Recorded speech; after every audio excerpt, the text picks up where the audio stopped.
Well, hello, and welcome to Stop, Let's Team Up, episode 62. My first time through the Fantastic Four. At least the Stan and Jack stuff. This is the second recording I have done in the last 45 minutes of this episode. I just recorded one. I sat down and had a sip of coffee and went, that sucked. So we're going to do another one. Because I kind of rambled, and I thought I should be more concise. So first, again, I'm reading through the Stan and Jack Fantastic Four for the first time. I first read FF in the 70s when Roy, I guess, was writing it, and John Buscema or Rick Buckler was drawing it, and it was when Medusa was an active member of the Fantastic Four. And I've read it pretty much religiously since then. Some I liked, some I didn't like. And I'm not up to date. I didn't finish the second half of Dan Slott, and I have not read the current run. But I had never read Stan and Jack. I'd hit the key issues. First Galactus, first Silver Surfer, same thing kind of. First, Doctor Doom, Submariner. And I read the first 10 issues because either I had volume 1 of the Masterworks or Huey did, and I read it. And my brother Huey is the biggest Jack Kirby fan in the world. He loves his Thor. He loves his FF. But I have not read a lot of what I'm going to read in these first 4 omnibuses. I have read maybe 30%. Maybe less. As we get going, I'll know more. I know in the next volume, volume 2, there's a lot I've read because there's some big events. My impression on these was different than I expected. I found these comics so different from what I felt was true FF that it shocked me. One, I didn't think about the fact that these were written from 1961 to 1964. Very Silver Age. They are very Silver Age in content. They remind me a lot of some of the early Legion that I cover in my Legion Adventure, the Forte era and earlier. But these didn't land well as those Legions do. I expect a level of cheesiness in Legion prior to Jim Shooter.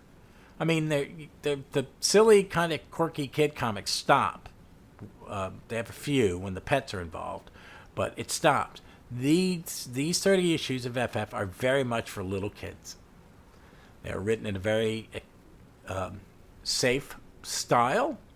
There is always a lot of comedy. Ben and Johnny fighting constantly, which I don't think would hold up today with a 6-year-old. I don't know, why are people fighting? Well, people used to wrestle around and fight. I have brothers. We wrestled around. I wouldn't call them fights. But, they were brothers trying to be the alpha male in a house where there was no way any of us were the alpha male. Because our dad was that. But that wouldn't hold up. The way Sue is written, oh my God, it is absolutely painful to me. Sue is a character I love. I always saw her as this strong woman, the absolute true leader of this family. And I'm going to pause on that thought because I do want to say that I do see the family forming. The FF are a family. That is what makes the comic so good and why it has lasted so long in many iterations. Because we all have family members and we understand the dynamic. And I was talking this about my wife. She was she knew She-Hulk was, and she knew who the Fantastic Four was, so she got enough of it. And I said, well, the She-Hulk was in the FF. She took the Thing's place. And she went, oh. And because I was talking about it was about family and how she became the sister to that team. And even today, she is written when she interacts with the Fantastic Four, it is one of love and family. That is in the book. That is in these comics, and I appreciate that. It is very cartoony. It is 1950s, early 60s. Everything is right in the world except, even though it wasn't. in some ways. But the suburban life and the husband and wife and their, the things that they worried about. Sue worried about her clothes, which I found it just doesn't land well with me reading it now. It does take me out of the comic. So it bothered me. Also, I'm leaning into what bothered me because I'm going to talk about what I really liked very quickly. I better make this. I also found this not my favorite Jack art. I said last in episode 62 when I was covering first issue Special 5 and Danger Street 5 that how much I love 70s Kirby and how I really think it is my favorite Kirby.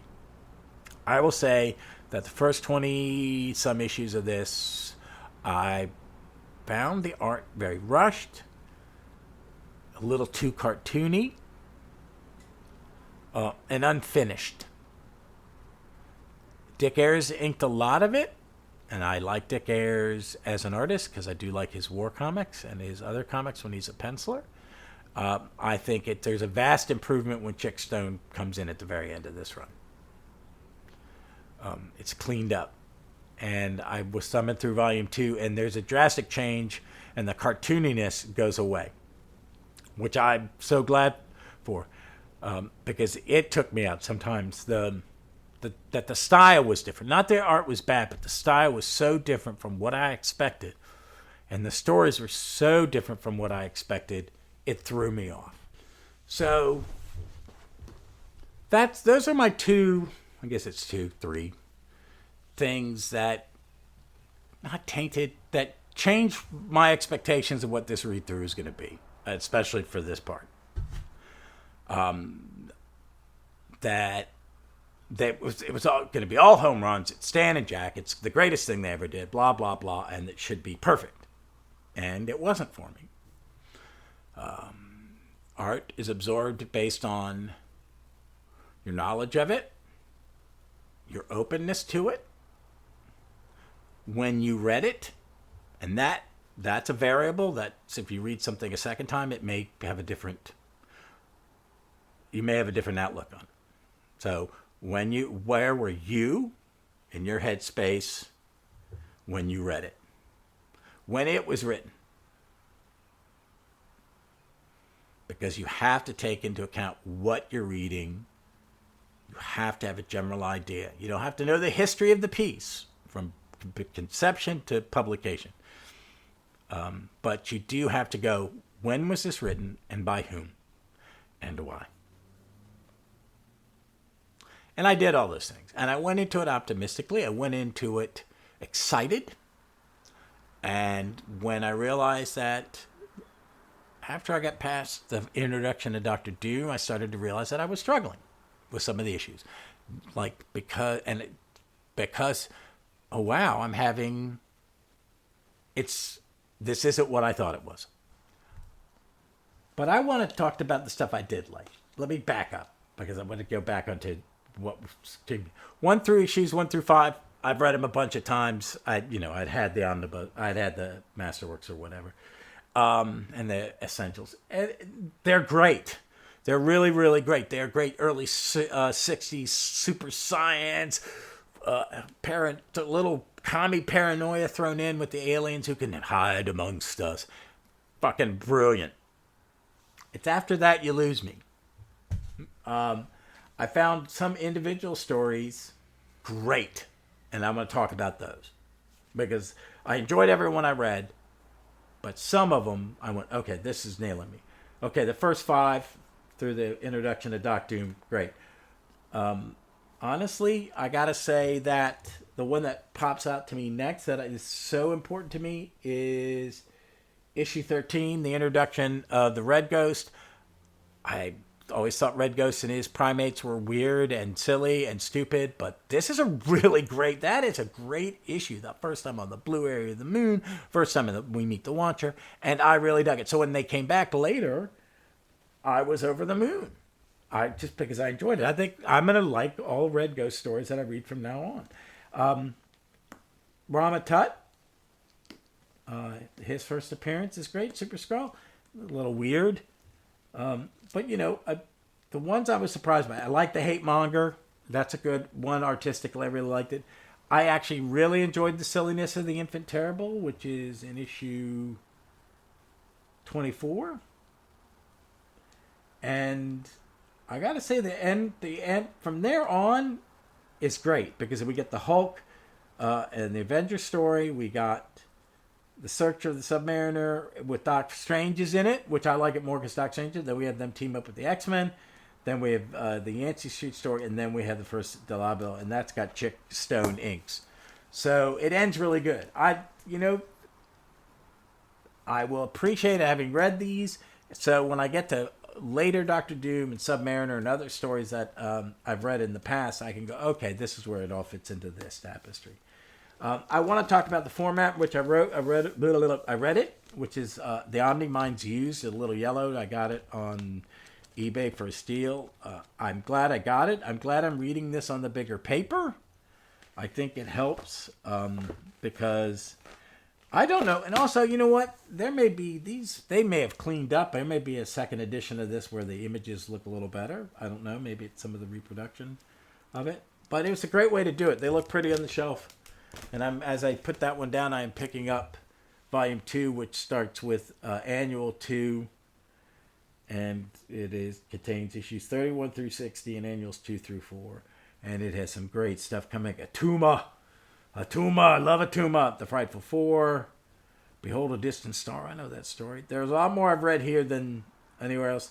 The Daredevil team up I've never read. This is packed smack full of funness. So that's going to get read sooner than later. All right, folks, that's it for this week. I'm glad I was able to get an episode up because of my tooth. It is feeling better. There's still work to come, so I may, miss a week here or there depending on pain and the process of reconstructing this tooth because it's important. I wear plates and I need it to match with my plates. So I'm sorry I didn't do episodes, but the wife is on a long trip and I'm going to record 2 more times today. I'm going to record this Tuesday Starman Opal City Confidential, which will have a Jack story and a Ted story. We're going to venture out to Turk County. And the Ted story is one that I've never read before. I've only read once. The second time I read it. And it's so good. I can't wait to talk about it. And then we've got the first Dark Circle story coming up in My Legion Adventure on Thursday. And then next weekend, I don't know. But there'll be something. But until then, folks, please be smart. Be safe. Be kind to one another. Please. And read some comics. Read some FF. All right? Have some fun with that.